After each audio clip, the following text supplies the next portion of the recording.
Earlier this week, Israeli President Isaac Herzog traveled to the United Arab Emirates for the first ever Israeli presidential visit to the country. During the trip, President Herzog joined UAE Crown Prince Sheikh Mohammed bin Zayed for more than 2 hours in a meeting that was described by his office as warm and cordial.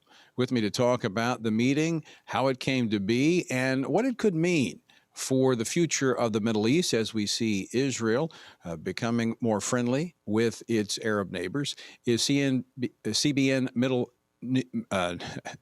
News Middle East Bureau Chief Chris Mitchell. Chris, welcome back to Washington Watch. Hey, Tony, great to be with you again. Yeah, you should be the one stumbling because it's about midnight over there in Jerusalem, not me. This is pretty historic, what we're seeing happening. Of course, this is a part of the Abraham Accords that President Trump was able to arrange, but these things didn't stop with the Trump administration. It's still going on.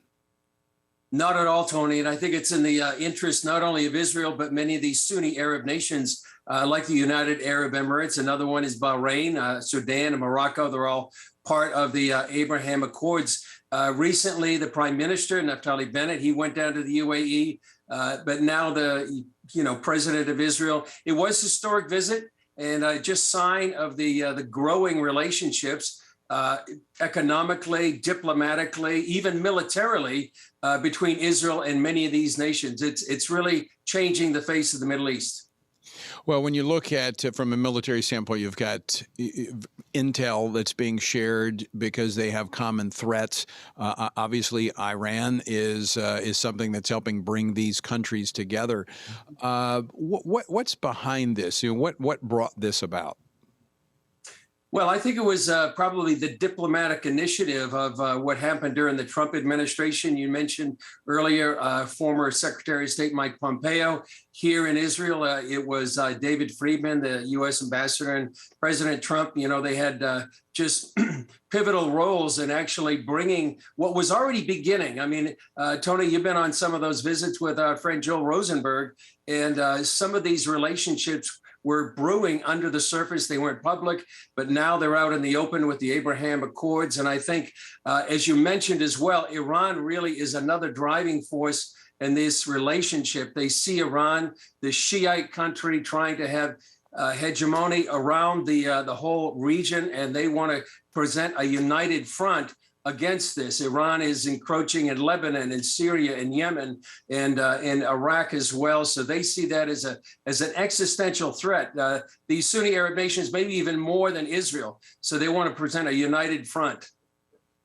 Yeah, I was fascinated by my trip to the United Arab Emirates and the conversations we had with the Crown Prince. And actually, as I discovered for the first time, Chris, really what laid the foundation for really an open potential relationship with the West were missionaries that went there years ago, medical missionaries who actually helped save the lives of some of the Crown Prince's families. And so, you see this combination of, Christian ministry and missions really paving the way and opening the door for normalizing relationships. It's quite fascinating when you see all these pieces come together.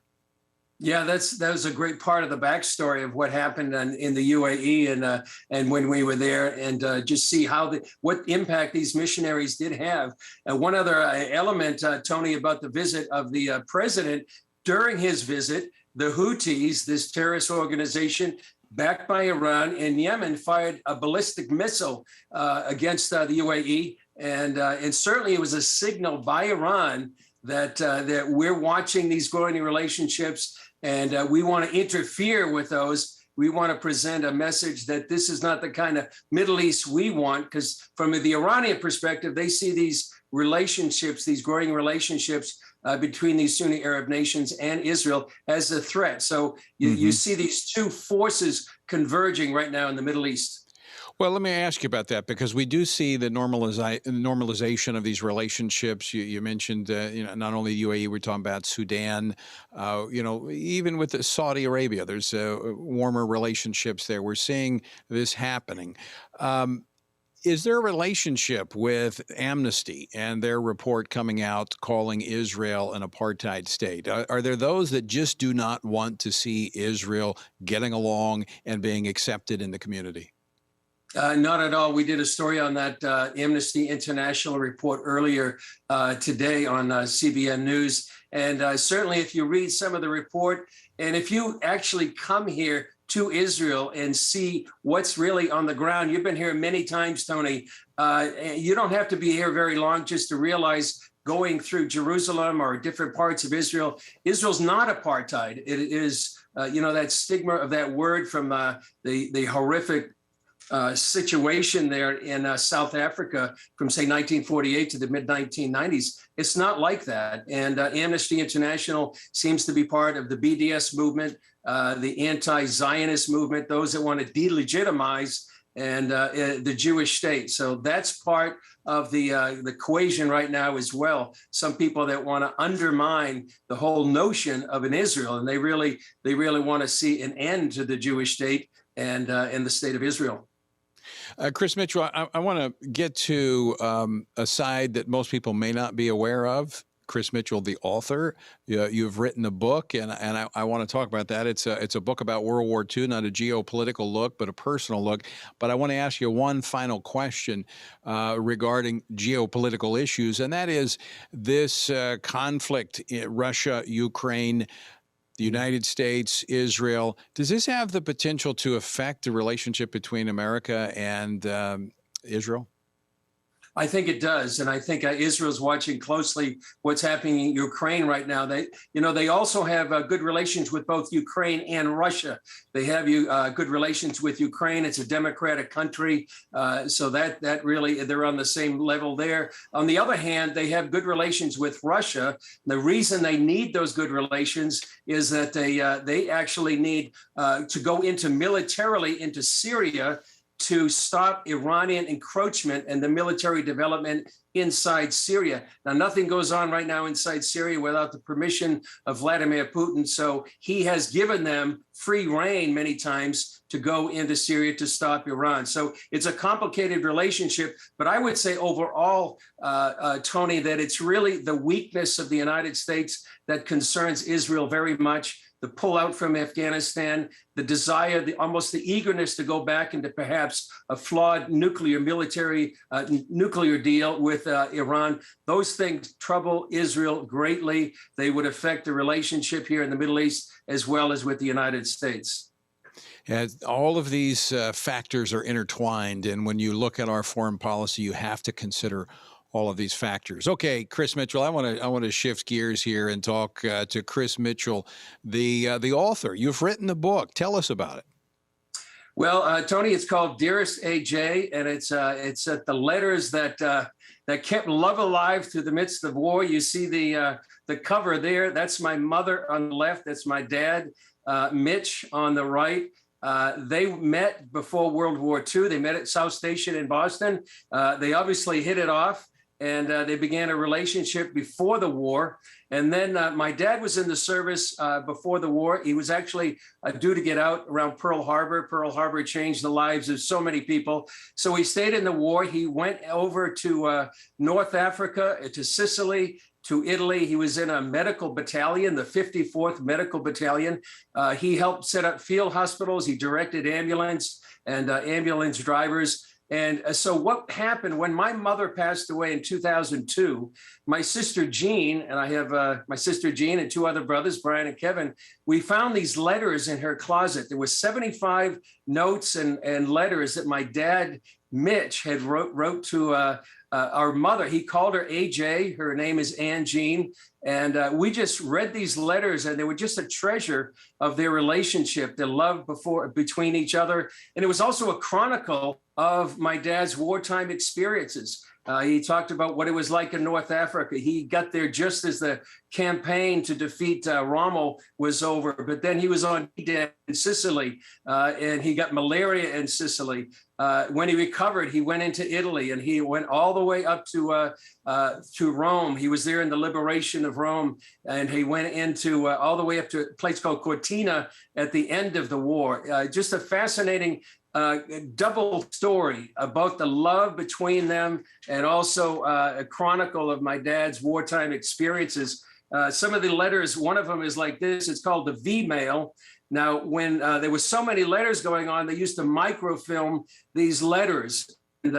And this is one example of the letters. And this is one of the things that he says. He said, "Darling, every day that passes is a day nearer to home and a day closer to you. Let's hope and pray that God will hasten the end." This is his letter from the time he was in the first day of Rome, when Rome fell, June 4th, 1944. And he was describing to Anne, and he called her AJ. That's why the book is called Dearest AJ. He said, "The country around Rome is very beautiful, with fields and rolling hills, just covered with poppies and other flowers. I would give anything to have you with me, seeing these things with this war not in existence. Here and there are the effects of war, spoil the natural beauty, a bridge blown up, a tank knocked out, a full field burnt and full of shell holes." And so we wanted to put these all together and tell a story, not only of my mom and dad, but it's really a testimony to the greatest generation, the men and women who really endured World War II. They gave us the freedom we had, for decades now. And so a tribute to the greatest generation. It's also a tribute to my mom and dad. My dad won the Bronze Star for his efforts in the war, and they came back. They had a family, and they have grandchildren, and it's just to me a heartwarming story. I think veterans like yourself and General Boykin would love it, but I think anybody would love a good love story. And my dad just pours his heart out through these letters. You get an idea of he's sitting by a fire, the snow's falling, the artillery, he called it, when going into sweating it out, the artillery. I think he hated that most of all. He had a close friend that was killed by a mortar fragment. And it's just a wonderful story. I loved writing the book. I loved, learning more about my dad. And I really wish I was able to experience the things he did, the troubles he had. He did tell us some of the war stories, but he didn't tell us them all. But we found out many more through these letters. It's remarkable, Chris, because, today letters, very few people write letters. We've got email, we've got all this communication, we have phone call, you pick up a phone, you call someone across the world. So these letters, it's almost something that has been lost. Did you not know that these letters even existed until your mother passed away? No, we didn't.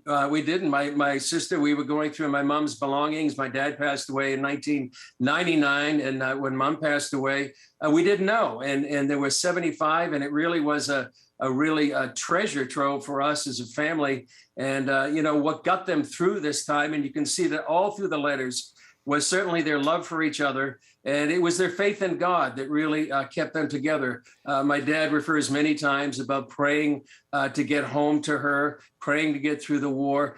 And so sort of our family motto is faith, family, and friends. And you can see that through the letter. And as you said, letters, it's really a lost art right now, with email and ubiquitous phones and iPhones. You miss that. And these times with the letter, the words, the feelings, the passion, it marinates in your soul, in your spirit, and it comes out on pen and paper. And it really, I think, is something that we really should recover or recover, perhaps, in our world today. Yeah, I remember writing those letters when I was in the Marine Corps, and you think long and hard because you only got so much paper to write with. So you're very, very, very judicious with the words that you use. Chris, how can folks get a copy of the book? Well, it just came out today on Amazon, Tony, so they can go to Amazon and put in Dearest AJ. You see it right there. And the letters that kept love alive through the midst of war. That's the main way people can get it right now is through Amazon. Final question for you as you read through those letters. Was there anything you just said, wow, I had no idea? Yeah. My dad, I thought of the times when he was on the troop ship. It was called the Mariposa. We found that out when we were doing the research, what he was feeling, maybe the anxieties he was feeling. The time when he was in Sicily, he had malaria. He went down to 120 pounds and then he went to rejoin his unit. What was his thinking? You know, he was saying in Sicily, he was traveling like 100 miles a day. And I'm thinking, what was that like? And I just would have loved to have been sitting beside him and experiencing that, the troops back, what that was like, what it was feelings. He's been away from AJ for like 3.5 years. What was he feeling? Was he anxious? What were they going to look like when they first saw each other? And so, yeah, all of that. As I was reading the letters, I'm thinking, what was my dad thinking, and what was he feeling? And it was just a wonderful way. Really, and Tony, finally, there is a scripture that we put in the book: honor thy father and mother, and it's a wonderful way to experience what they went through and honor the sacrifice they went through for all of us. Yeah, powerful story. I encourage folks to get a copy of it. I look forward to reading it myself. Chris Mitchell, always great to have you on. Thanks so much for joining us late at night from Jerusalem. Thanks, Tony. Great to be with you.